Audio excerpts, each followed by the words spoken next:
মাত্র 350 টাকা খরচ করে যদি এরকম সুন্দর একটা অ্যাট্রাকটিভ ওয়াল হ্যাঙ্গিং ডেকোর তৈরি করা যায় তাহলে কেমন হয়। আসসালামু আলাইকুম সবাইকে, কেমন আছেন সবাই? চলুন তাহলে কথা না বাড়িয়ে তৈরি করে ফেলি খুবই সুন্দর এই ওয়াল হ্যাঙ্গিং ওয়ালমেটটি। এর জন্য প্রথমে আমার যেটা লাগবে সেটা হচ্ছে এই চপস্টিকগুলো। এগুলো আমি 100 ইয়েন শপ থেকে কিনে এনেছি জাপানের। আর এই চপস্টিকগুলোর দাম রেখেছে 110 ইয়েন।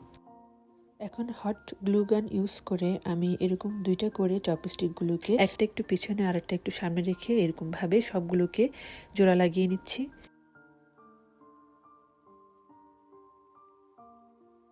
সবগুলো স্টিক জোড়া লাগানোর পরে আমি এরকম ভাবে একটু ডিজাইন করে সাজিয়ে দেখলাম যে আমি ঠিক এরকম ভাবেই এই ওয়ালমেটটাকে তৈরি করব। তাই এখন আমি গ্লু গান দিয়ে যেরকম ভাবে ডিজাইন করে রেখেছিলাম শুধু এখন গ্লু গান দিয়ে এগুলোকে সেরকম ভাবে জোড়া লাগিয়ে নিচ্ছি।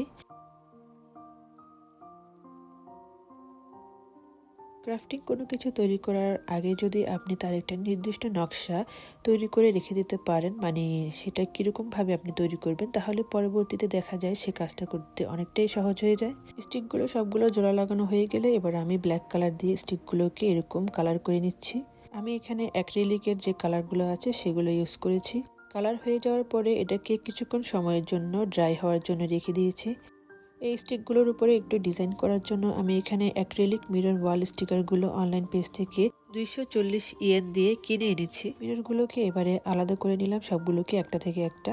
এবার এটার উপরে যে একটা কাগজ আছে সেটাকে রিমুভ করে এবারে এটার যে আঠালো দিক আছে সেটা এই স্টিকগুলোর মধ্যে লাগিয়ে নিচ্ছি। এটা আমি আমার নিজস্ব ডিজাইন থেকে এগুলোকে লাগিয়ে নিচ্ছি, মানে আমার যে ডিজাইনটা করতে ভালো লাগছে সেরকম ভাবে। মিররগুলোর এক পাশে একটা কাগজের লেয়ার থাকে এবং অপর পাশে একটা প্লাস্টিকের লেয়ার থাকে। মিররগুলোর উপর থেকে যখন প্লাস্টিকটা সরিয়ে লাগানো হয় তখন মিররগুলো কিন্তু অনেকটাই গ্লসি ফিল দেয়।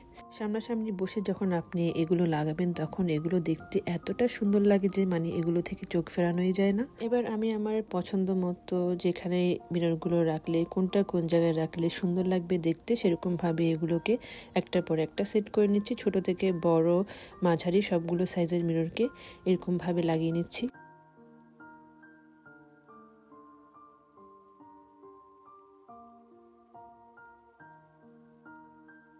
সবকটা মিরর লাগানো শেষ হয়ে গেছে। এটা হচ্ছে গিয়ে আমার ওয়াল হ্যাঙ্গিং ওয়ালমেটের ফাইনাল লুক।